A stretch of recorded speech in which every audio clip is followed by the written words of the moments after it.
Mi relación con Estados Unidos siempre ha sido muy mala.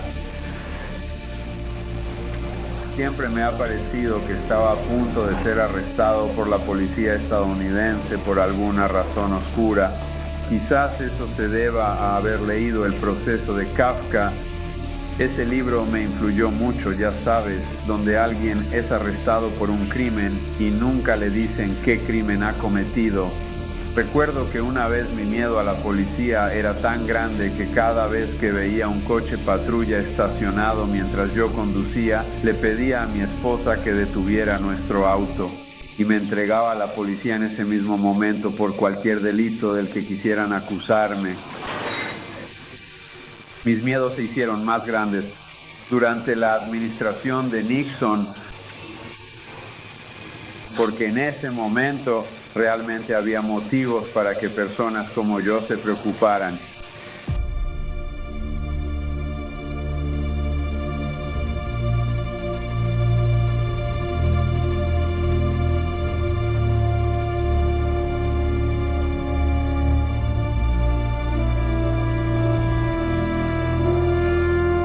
Lo que nadie te explicó de Philip K. Dick, escritor de novelas estadounidense, acaba de empezar.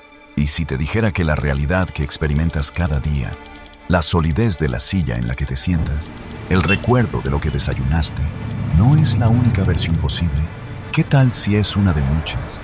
Y que alguien o algo puede cambiar las reglas del juego sin que te des cuenta. No estamos hablando de una fantasía de ciencia ficción, sino de una idea que le costó la cordura, quizás la vida, a uno de los escritores más proféticos del siglo XX. Este no era un filósofo de sillón, era un hombre vigilado por el FBI y la CIA.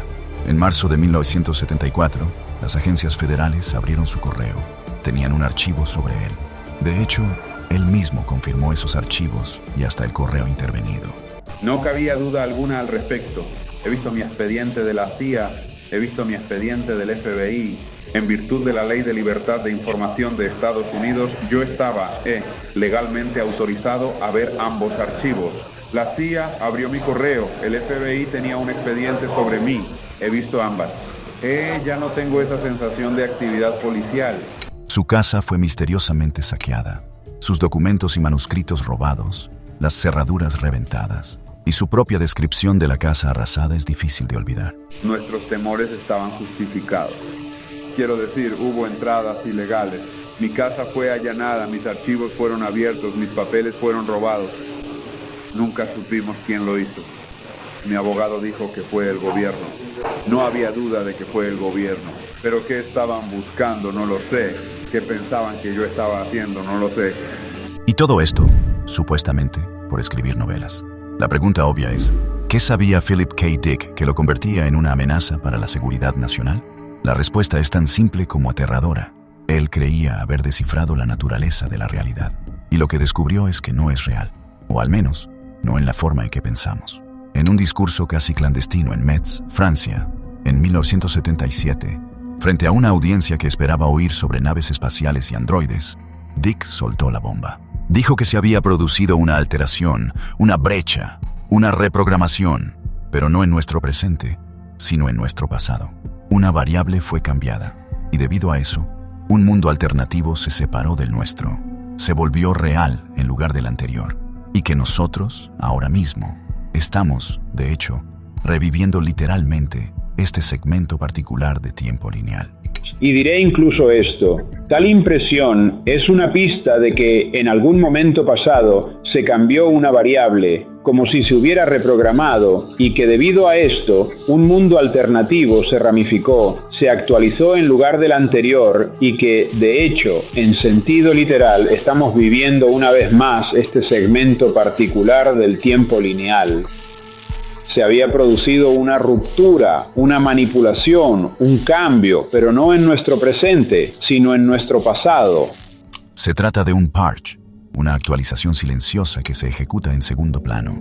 El programador, como lo llamaba Dick, entra en el sistema, modifica una línea de código, cambia un pequeño detalle que tiene consecuencias en cascada.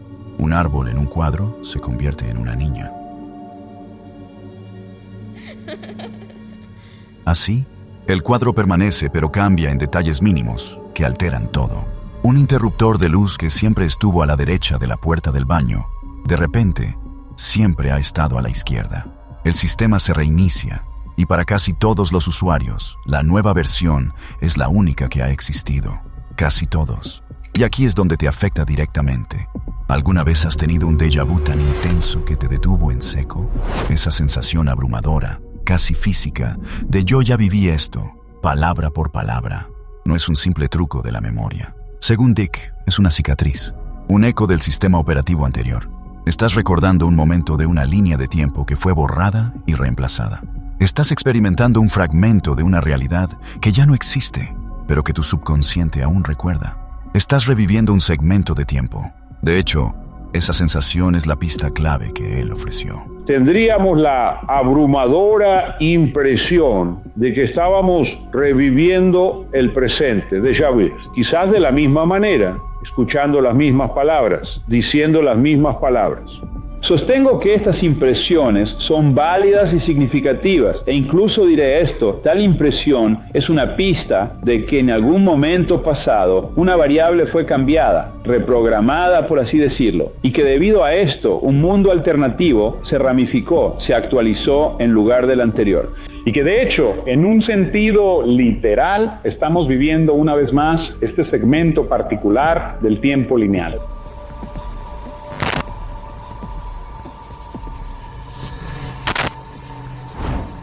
O quizás recuerdas eventos históricos de una manera que los libros ahora dicen que es incorrecta. Esto se conoce popularmente como el efecto Mandela. Millones de personas recuerdan con absoluta certeza que Nelson Mandela murió en prisión en los años 80. Recuerdan los reportajes, el luto mundial. Pero en nuestra línea de tiempo actual, Mandela salió de prisión, se convirtió en presidente y murió en 2013. ¿Son millones de personas las que están equivocadas? ¿O son los sobrevivientes de otra línea temporal? La lista es interminable. Gente que juraría que el logo de los autos Ford tenía un rizo en la F, que el hombre del Monopoly usaba un monóculo, que en El Imperio Contraataca, Darth Vader decía la icónica frase: Luke, yo soy tu padre. La frase real es: no, yo soy tu padre. Pequeños parches, pequeñas actualizaciones, ecos de un presente diferente. Pero el verdadero giro no es que la realidad pueda cambiar, sino cómo cambia. De hecho, Dick propuso que cambia de forma lateral, a través de un tiempo ortogonal. Estamos acostumbrados a suponer que todo cambio ocurre a lo largo del eje lineal del tiempo, del pasado al presente y al futuro. El presente es una acumulación del pasado y es diferente de él. El futuro se acumulará a partir del presente y será diferente aún. Que pudiera existir un eje temporal ortogonal o perpendicular, un dominio lateral en el que ocurre el cambio, procesos que suceden de manera lateral. En realidad, por así decirlo, esto es casi imposible de imaginar. ¿Cómo percibiríamos esos cambios laterales? ¿Qué experimentaríamos? ¿Qué pistas, si intentamos poner a prueba esta extraña teoría, deberíamos estar atentos a encontrar? En otras palabras, ¿cómo puede ocurrir un cambio fuera del tiempo lineal, en cualquier sentido, en cualquier grado? Dick no hablaba de viajar al pasado para alterar el futuro, como en una película. Hablaba de algo mucho más extraño, un cambio lateral, un tiempo ortogonal, en ángulo recto, con lo que él llamaba el programador. Una inteligencia que no solo escribe el código original, sino que lo depura constantemente, eligiendo cuál de esas transparencias se proyecta como nuestra realidad actual. Así que no es solo que existan universos paralelos, es que una fuerza activa está eligiendo cuál de ellos se actualiza, cuál se convierte en nuestra realidad tangible. Cada déjà vu, cada recuerdo falso, podría ser un eco residual del software anterior, un fantasma en la máquina, un reflejo condicionado de un mundo que ya fue descartado. Buscas el aire acondicionado en tu coche, en un lugar donde ya no está. Por ejemplo, en el mismo coche también buscas un interruptor que ya cambió. Podríamos instintivamente buscar el interruptor de la luz en el baño solo para descubrir que estaba, y siempre había estado, en otro lugar completamente distinto. Podríamos buscar la rejilla de ventilación en nuestro coche donde no había ninguna, un reflejo que queda de un presente anterior aún activo a nivel subcortical. podríamos soñar con personas y lugares que nunca habíamos visto, tan vívidamente como si realmente los hubiéramos visto y conocido. Pero no sabríamos qué pensar de esto, suponiendo que nos tomáramos el tiempo de reflexionarlo. Una impresión muy marcada probablemente se nos presentaría a muchos de nosotros una y otra vez, y siempre sin explicación, la aguda y absoluta sensación de que ya habíamos hecho antes lo que estábamos a punto de hacer ahora, que, por así decirlo, ya habíamos vivido previamente un momento o situación en particular. Te sobresaltas porque esperabas un escalón que ha desaparecido. Son los hábitos de un fantasma, el fantasma de tu yo, de otra línea temporal. Esta idea, que en 1977 hizo que la gente se riera en la audiencia, hoy resuena con las teorías más avanzadas de la física cuántica, como la interpretación de los muchos mundos de Hugh Everett, que postula que cada decisión cuántica ramifica el universo en un número casi infinito de copias. Dick llegó a la misma conclusión, pero no a través de las matemáticas, sino de la experiencia directa. Esto nos lleva al punto más inquietante de su teoría. Si hay un programador, ¿tiene un propósito? ¿Por qué cambiar la realidad? Según Dick, la respuesta es simple: para mejorarla. De hecho, el programador jamás buscaría empeorar la realidad. Procura incesantemente mejorarla. Casi con toda seguridad serían recuerdos de un mundo peor que este, porque no es razonable pensar que Dios, el programador y reprogramador, sustituiría este mundo por otro peor en términos de libertad, belleza, amor, orden o salud, según cualquier estándar que conozcamos. Cuando un mecánico trabaja en tu coche averiado, no lo daña aún más. Cuando un escritor crea un segundo borrador de una novela, no la degrada más, sino que se esfuerza por mejorarla. Supongo que podría argumentarse de manera estrictamente teórica que Dios podría ser malvado o estar loco y, de hecho, sustituir un mundo mejor por uno peor. Pero francamente no puedo tomar esa idea en serio. Dejemos eso de lado. Cada nueva versión, cada parche, es un intento de corregir errores, de optimizar el sistema, de acercarse a una versión más ordenada, justa y benevolente del universo. Esto implica algo radical. El mal ya perdió. Dick lo explicó con una partida de ajedrez. Hay dos jugadores, una fuerza oscura y destructiva, que él asociaba con el Imperio Romano y sus ecos a lo largo de la historia, y el programador, una inteligencia benevolente que él llamó Valis. Desde nuestra perspectiva, dentro del tablero, parece que la oscuridad a menudo gana, captura piezas, acorrala al rey, domina el juego. Pero esto es una ilusión. El programador ve el tablero completo, todas las jugadas posibles desde fuera del tiempo. Ha estructurado el juego de tal manera que su victoria es una certeza matemática. Cada aparente derrota, cada tragedia, es solo un movimiento táctico dentro de una estrategia ganadora a largo plazo. La fuerza oscura es ciega al patrón completo. Ya está en jaque mate, solo que todavía no lo sabe.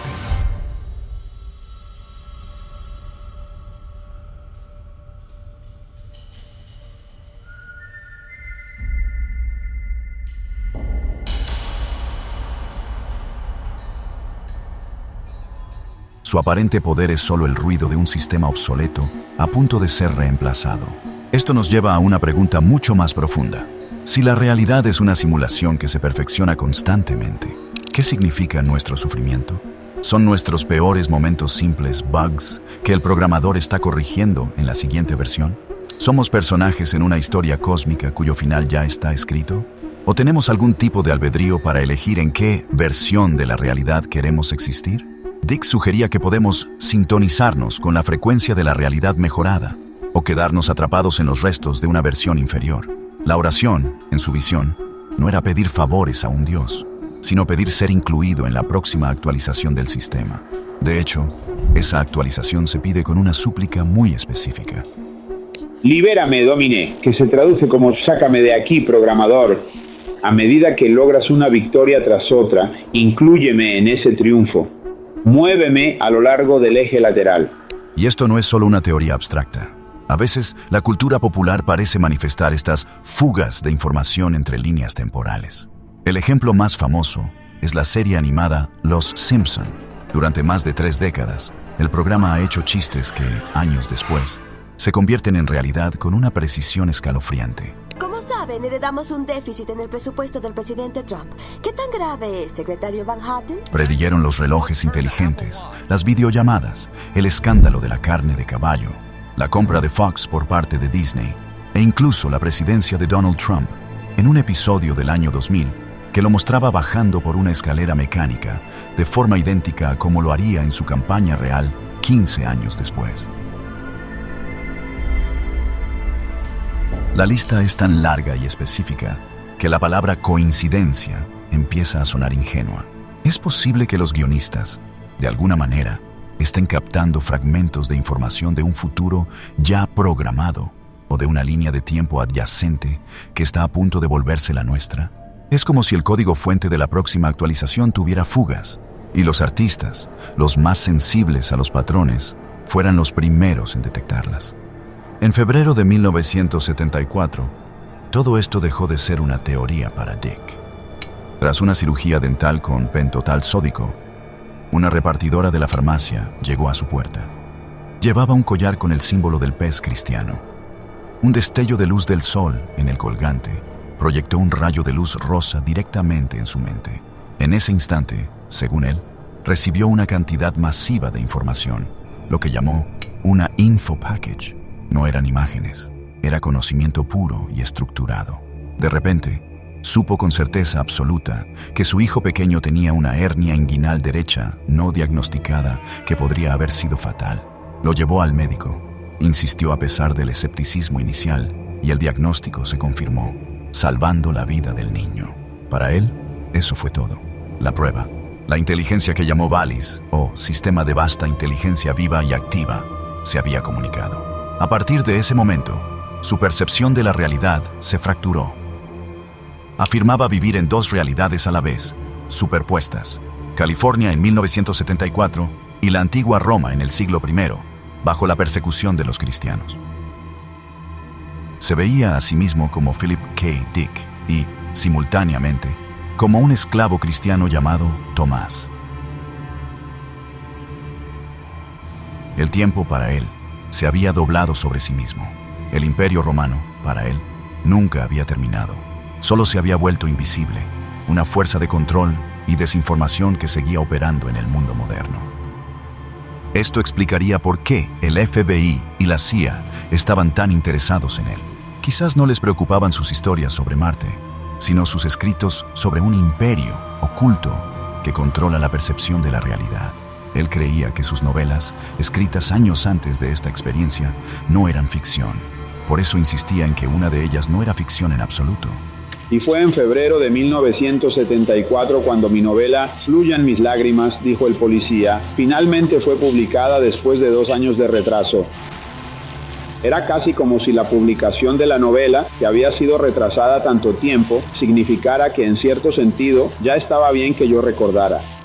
Es decir, recordar que el libro no era ficción. El libro estaba basado en recuerdos subliminales que yo tenía de un mundo así. Pero quizás hasta que el libro fuera realmente publicado, era mejor que yo no recordara. Eran memorias subliminales de estas otras líneas de tiempo que se filtraban en su conciencia. Obras como Ubik, donde la realidad se degrada y retrocede en el tiempo. O Flow My Tears, The Policeman Said, sobre un hombre que despierta en un universo donde nadie lo conoce. Eran para él descripciones literales de los mecanismos de la realidad. Estaba documentando la Matrix décadas antes de que la película existiera. Poco después de su discurso en Francia, su salud se deterioró. Murió en marzo de 1982, a los 53 años, justo 3 meses antes del estreno de Blade Runner, la película basada en su novela que finalmente lo haría mundialmente famoso. Nunca llegó a verla. Una coincidencia trágica, o quizás la salida programada de un personaje que ya había cumplido su función: filtrar un mensaje, plantar una semilla de duda sobre la naturaleza de lo que llamamos real. Quizás lo que nadie nos explicó de Philip K. Dick no es que estaba loco, sino que vio el código fuente. Por eso rechazó la etiqueta de loco con una seguridad desconcertante. Se asomó detrás del telón y vio los engranajes de la simulación.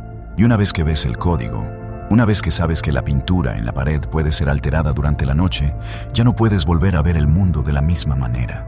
Ya no puedes confiar en tus propios recuerdos. Solo puedes buscar los fallos en el sistema, las cicatrices, los ecos de mundos pasados y preguntarte, ¿en qué versión de la realidad estamos viviendo hoy?